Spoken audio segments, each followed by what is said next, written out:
मैं doctor Mahendra Singh Chaudhary, associate professor, राजकीय कला महाविद्यालय सीकर। आज हम इस वीडियो में खिलजी वंश की स्थापना और फिर किस तरह से इसके संस्थापक जलालुद्दीन को अपदस्थ करके और अलाउद्दीन खिलजी एक विशाल साम्राज्य की स्थापना करते हैं। अलाउद्दीन खिलजी की प्रारंभिक सफलताएं, समस्याएं और मुख्य रूप से उत्तरी भारत की विजयों के बारे में बात करेंगे। अलाउद्दीन खिलजी बहुत ही प्रभावशाली शासकों में गिनती होती है और ये इनका प्रारंभिक जीवन काफ़ी कष्टमय रहा।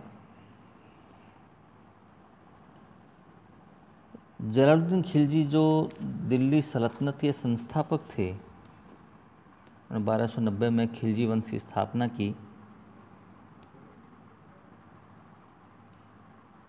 ये इनके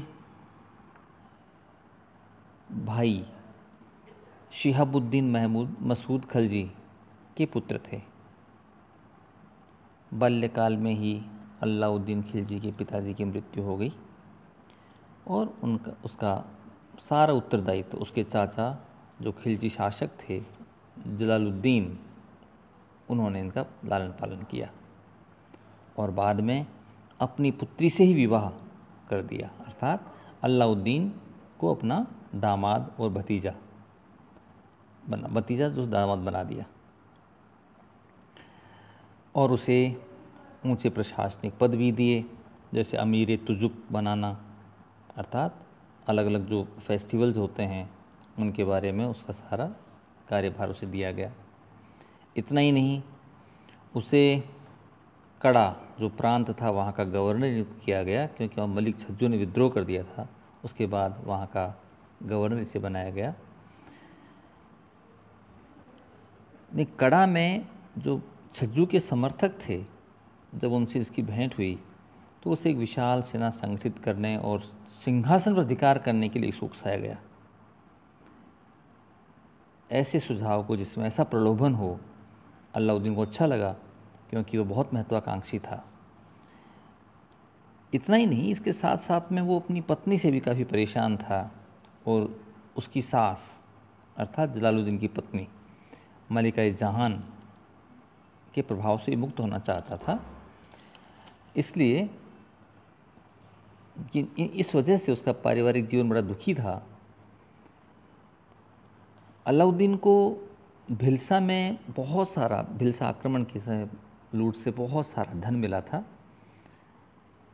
और लूटपाट करने में इसका विश्वास बढ़ गया कि अब मैं और आक्रमण कर सकता हूँ, अन्यत्र आक्रमण करके बहुत सारा धन संग्रह कर सकता हूँ। तो अलाउद्दीन ने देवगिरी के बारे में बहुत कुछ सुन रखा था। दक्षिण में एक राज्य है देवगिरी है, यादव शासक वहाँ शासन कर रहे थे, यादव वंश के राजा रामचंद्र शासन कर रहे थे। तो उन्होंने यहाँ के बारे में बहुत कुछ सुना कि बहुत पैसा, खजाना बहुत बड़ा है। तो उन्होंने वहाँ आक्रमण करने का निश्चय किया और एक सेना संगठित करके और वहाँ के शासक पर उसने आक्रमण कर दिया और उसे क्षतिपूर्ति में बहुत बड़ी धनराशि प्राप्त हुई। ये धनराशि लेकर के वो दिल्ली लौटने की बजाय कड़ा, जहाँ का उसे गवर्नर बनाया गया था, वहीं लौट गया। देवगिरी में एक असाधारण सफलता इसे मिली थी और बहुत सारे धन संपदा मिल गई थी। तो इस प्रारंभिक सफलता से वो बहुत उत्साहित हुआ, उसका साहस बढ़ गया था, महत्वाकांक्षी था, सत्ता प्राप्त करने के लिए वो उत्सुक हो उठा था और उसने धीरे धीरे अब दिल्ली के सिंहासन पर, सल्तनत पर अपना अधिकार स्थापित करने की योजना बनानी शुरू कर दी और उसने बहुत कुशलता से अपना जाल बुनना शुरू कर दिया। उसने अपने चाचा और सुल्तान जलालुद्दीन को धोखे से जाल में फंसाकर कड़ा के पास 20 जुलाई 1296 को उसकी हत्या करवा दी और स्वयं को सुल्तान घोषित कर दिया। तो ये जो घटना हुई इसे कई इतिहासकार खिलजी क्रांति के नाम से भी पहचानते हैं। इसके बाद उसके पास लक्ष्य था कि अब न केवल कड़ा बल्कि धीरे धीरे दिल्ली पर भी मैं अधिकार कर लूं, क्योंकि दिल्ली पर शासन हुए बगैर सल्तनत से वो दूर रहता। तो अब उसने अगला लक्ष्य दिल्ली को बनाया। यहाँ प्रारंभिक राज्यारोहण जो कड़ा में उसका हुआ, तो इसने अपने बहुत सारे जो सहयोगी थे तो उनको इसने पद दे दिया, सम्मान दिया और उन्हें संतुष्ट कर दिया ताकि वो कोई बगावत नहीं करे। बर्नी ने लिखा है, जियाउद्दीन बर्नी जो मध्यकाल जो इस काल के बारे में इतिहास लिखा है, उन्होंने लिखा है कि अलाउद्दीन ने अपने जो समर्थक थे उनको भी कई उपाधियां जैसे मलिक और अमीर की उपाधियां दे दी और फिर तत्काल उसने बिना समय खराब किए कहा कि भाई जोरदार तैयारी करो ताकि हम दिल्ली पर आक्रमण कर सकें। इस दौरान उसे पता लगा कि उसकी सास मलिका जहान ने अपने छोटे पुत्र कद्र खां को रुकनुद्दीन के नाम से दिल्ली का सुल्तान घोषित कर दिया है, जबकि बड़ा पुत्र अरकली खां उस समय दिल्ली में नहीं था, वो मुल्तान में था। तो वो इस बात से नाराज़ हो गया और उसने ये तय कर लिया कि मुझे अब दिल्ली नहीं जाना है, मुझे यहीं पर स्वतंत्र शासन स्थापित करना है। अरकली काफ़ी शक्तिशाली व्यक्ति था, शक्तिशाली योद्धा था। तो उसके इस निर्णय से अलाउद्दीन को बड़ी खुशी हुई कि चलो एक जो योग्य उत्तराधिकारी था, शक्तिशाली जो उत्तराधिकारी हो सकता था, वो दिल्ली नहीं आ रहा है। और अब दिल्ली उसके लिए आसान थी फतेह पाना, क्योंकि दिल्ली पे काफ़ी कमज़ोर व्यक्ति शासन कर रहा था। अलाउद्दीन ने दिल्ली के विरुद्ध अभियान करने की शुरुआत की और कड़ा से लेकर के दिल्ली तक रास्ते में जो भी अमीर, जो भी फ्यूडल चीफ, सामंत जो दिल्ली सल्तनत के साथ थे, उनको धन दौलत, पैसे, सोना, कई मन सोना दे करके उन सबको अपने तरफ मिलाता चला गया और एक विशाल सेना दिल्ली पहुंचते पहुंचते संगठित कर ली। और अंततः कहते हैं कि वो युद्ध होना ही था, लेकिन युद्ध नाम मात्र का था, क्योंकि जब खिलजी सेना अलाउद्दीन के सामने आके लड़ने, दिल्ली सल्तनत की सेना अर्थात खिलजी की सेना आकर के जब अलाउद्दीन के सामने लड़ने के लिए आई, तो उस समय तक नाम मात्र के सैनिक बचे थे। सारे ही पक्ष परिवर्तन करके और अलाउद्दीन की तरफ आ गए थे, नाम मात्र का युद्ध था। तो इस तरह से 20 अक्टूबर 1296 ईस्वी को अलाउद्दीन एक विजयी योद्धा के रूप में राजधानी प्रवेश करते हैं और अपना सिंहासनारोहण दिल्ली की गद्दी पर गद्दी नशीनी होती है, खिलजी सुल्तान बन जाते हैं। दिल्ली पर अधिकार करने के बाद अलाउद्दीन ने वहाँ की जनता और वहाँ के अमीरों को बहुत सारा धन और पद वितरित किए ताकि कहीं कोई विरोध नहीं हो और सारे लोग पूरी तरह से उसके समर्थन में आ गए। तो राजधानी में अपनी स्थिति को उसने काफ़ी मजबूत कर लिया और अब उसके सामने बहुत सारी समस्याएं थी। समस्याएं किस तरह की थी? जैसे पंजाब में खोखर विद्रोह कर रहे थे, उनका दमन करना था। मुल्तान और सिंध में अरकली खां का अधिकार था, जो अलाउद्दीन का विरोधी था। गुजरात एक स्वतंत्र शासक था। राजपूत रियासतें स्वतंत्र थी। बंगाल, बिहार, पूर्व में ये पूर्णतः इसके प्रभाव से मुक्त थे। दक्षिणी भारत पर किसी प्रकार का कोई मुगल या ये कोई तुर्क अधिकार नहीं था, तुर्कों का अधिकार नहीं था, वो इससे पूर्णतः स्वतंत्र थे। इस प्रकार भारत का एक विशाल भूभाग उसके नेतृत्व से बाहर था। तो उसने एक एक करके इन समस्याओं का निस्तारण करने का प्रयास किया और उसने सबसे पहले तो जलालुद्दीन के पुत्रों का, उसके परिवार का वध करने का निश्चय किया और अपने विश्वास पात्र लोगों को ये जिम्मेदारी दी, जो जिम्मेदारी निश्चित रूप से उसका पूर्णतः पालन किया गया और जलालुद्दीन की पत्नी और उसके पुत्रों को बंदी बना लिया गया, जैसे रुकनुद्दीन इब्राहिम, मलूक खां, अरकली खां वगैरह, इन सबको बिल्कुल किसी को कैद कर लिया, किसी को मरवा दिया गया और अब नाम मात्र के भी विरोधी नहीं रहे। जो कुछ विद्रोही विरोधी थे वो सारे भी डर करके इसके पक्ष में आ गए। एक बहुत बड़ी बात जो हम एक अलग तरह की बात, जो एक चतुर नायक के पास इस तरह की बात देखने को मिलती है, वो इसने किया कि उन अमीरों को इसने दंड दिया अलाउद्दीन ने, जिन्होंने बहुत सोना और धन पैसा लेकर के और जलालुद्दीन के पुत्र रुकनुद्दीन इब्राहिम से विश्वासघात कर लिया था। इसका मतलब वो ये मान रहा था कि जो सोना धन लेकर के सुल्तान के विरुद्ध खड़े हो सकते हैं वो आने वाले समय मेरा भी क्या साथ दे पाएंगे।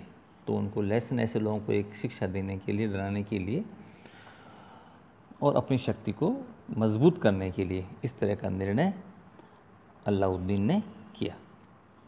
अपनी इन प्रारंभिक सफलताओं से काफ़ी प्रोत्साहित होकर के, और अलाउद्दीन, जैसा कि जियाउद्दीन बर्नी लिखते हैं कि अपनी इन सफलताओं से वो काफ़ी काफ़ी उत्साहित थे और अहंकारी हो गए और बहुत सारी असंभव योजनाएं बनाने लगे।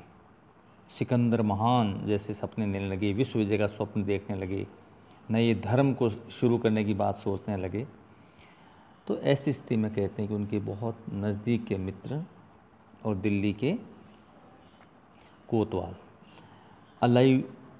अलाउल मुल्क जो उस समय दिल्ली के कोतवाल भी थे और इसके मित्र भी थे अलाउद्दीन के, तो उन्होंने इसको ऐसा नहीं करने की सलाह दी और उसने कहा कि भाई धर्म स्थापना करना पैगंबरों का काम होता है, राजा का काम नहीं होता। राजा का काम है राज करें, धर्म की स्थापना नहीं। और जहाँ तक उसने कहा कि आप विश्व विजय का स्वप्न देख रहे हो सिकंदर की तरह, वो तब है जब आप भारत को पहले विजित कर लें, तो अपने आसपास की रियासतों को ढंग से जीत करके, मंगोलों के प्रभाव से भारत को मुक्त करके, भारत में अपना विशाल साम्राज्य स्थापित करने के बाद में आप चाहें तो भारत के बाहर भी सेनाएं भेज सकते हैं। तो कहते हैं कि अलाउद्दीन ने उनकी इस सलाह को स्वीकार किया और दिल्ली सल्तनत के जो अधिकार क्षेत्र से बाहर स्वतंत्र जो शासक रियासतें थीं उनको जीतने की योजना बनाई।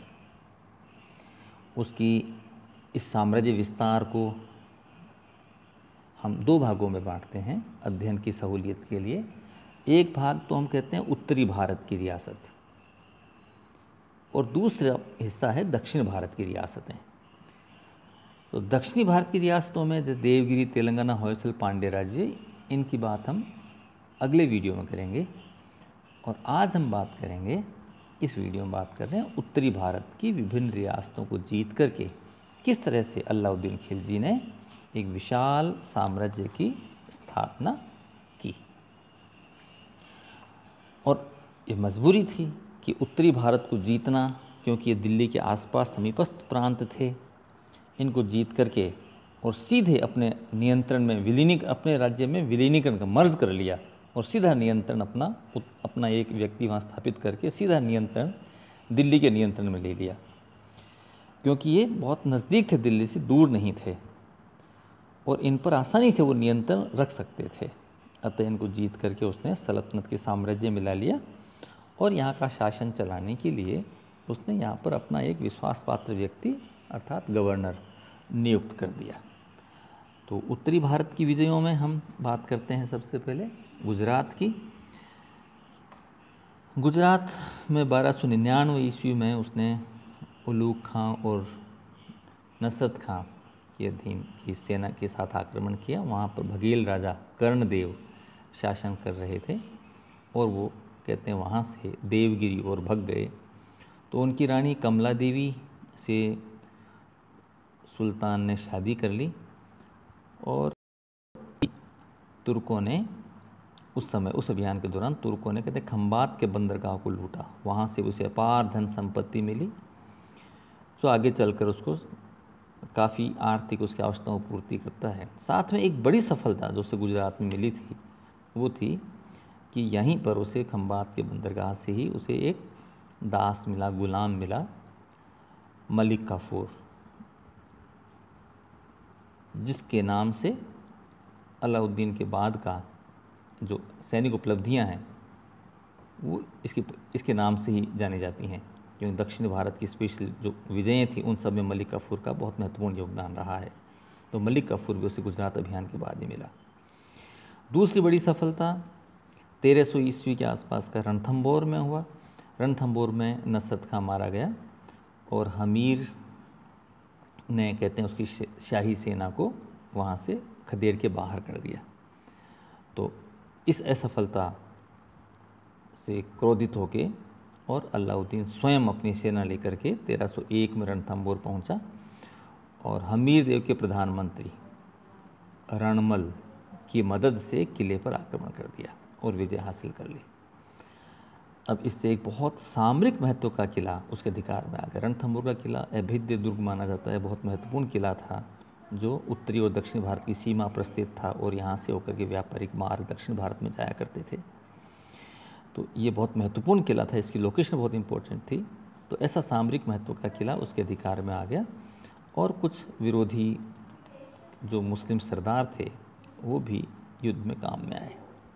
खैर, दूसरी बड़ी सफलता रणथंभौर 1301 ईस्वी में। फिर हम बात करते हैं चित्तौड़ की। अलाउद्दीन ने चित्तौड़ के राजा रतन सिंह की, बहुत ही सुंदर रानी थी पद्मिनी, को लेने के लिए कहते हैं कि ये आक्रमण किया। लेकिन आधुनिक इतिहासकार इसे केवल एक कल्पित कथा मानते हैं और मानते हैं कि ये इसका कोई कारण नहीं था जिसके लिए आक्रमण हुआ था, युद्ध हुआ था। समकालीन स्रोत इस पर मौन हैं, वो कुछ भी नहीं कहते हैं। खैर, जो भी हो, 1303 ईस्वी में एक भयंकर युद्ध हुआ, बहुत रक्त बहा और उसके बाद चित्तौड़ को अलाउद्दीन के समक्ष झुकना पड़ा। बहुत सारी स्त्रियों ने वहाँ जौहर कर लिया। अलाउद्दीन ने कत्लेआम करवाया और चित्तौड़ का नाम बदल करके खिजराबाद रखवाया और अपने पुत्र खिज्र खां को वहाँ का गवर्नर नियुक्त किया और फिर दिल्ली लौटा। रानी पद्मिनी की कहानी के बारे में काल्पनिक भी इसे माना जाता है, इतिहासकारों में विरोधाभास है। जैसा कि हम पता है कि ये 1540 में एक ग्रंथ की रचना हुई थी पद्मावत की, और पद्मावत की रचना मलिक मोहम्मद जायसी ने की थी। इस ग्रंथ में 1540 के आसपास जो रचित ग्रंथ है, इसमें हम पद्मिनी की कहानी का उल्लेख पाते हैं। डॉक्टर ओझा, डॉक्टर सक्सेना, के.एस. लाल, डॉक्टर कानूनगो, ए.एल. श्रीवास्तव, हबीब, ये ऐसे इतिहासकार हैं जो इस कहानी को असत्य मानते हैं। लेकिन दूसरी तरफ कर्नल टॉड, डॉक्टर राय, ईश्वरी प्रसाद ऐसे इतिहासकार जो इसे सत्य मानते हैं। डॉक्टर दशरथ शर्मा ने भी विरोधियों के मतों का खंडन करते हुए इसे, यानी पद्मिनी को ऐतिहासिक पद्मिनी की कहानी की ऐतिहासिकता ये माने कि सिद्ध करने का उसने पूरा प्रयास किया है। क्या जो भी हो, पद्मिनी अगर एक मुख्य कारण नहीं तो क्या आपका सहायक कारण रहा हो, लेकिन चित्तौड़ को झुकाना उसकी साम्राज्यवादी महत्वाकांक्षा को पूर्ति करना उसके लिए जरूरी था। इसलिए कारण भले पद्मिनी थी या उसकी साम्राज्यवादी लिप्सा, जो भी हो, चित्तौड़ के विरुद्ध एक सफल अभियान हुआ और चित्तौड़ को जीत करके उसने खिजराबाद उसका नाम बना करके अपने पुत्र को वहाँ का गवर्नर बना दिया। मालवा, गुजरात और मालवा, जो मालवा के गुजरात से जो पूर्वी तरफ बसा हुआ क्षेत्र था उसे मालवा के नाम से पहचानते हैं। ये 1305 ईस्वी में यहाँ शाही सेना ने मालवा के सेनानायक हरचंद वो मारा गया और यहाँ का शासक महलक देव मांडू भाग गया। आइनुल मुल्क ने मांडू पर भी नवंबर 1305 में कब्जा कर लिया, जहां महलक देव मारा गया। इस तरह पूरा मालवा अलाउद्दीन के अधिकार में आ गया।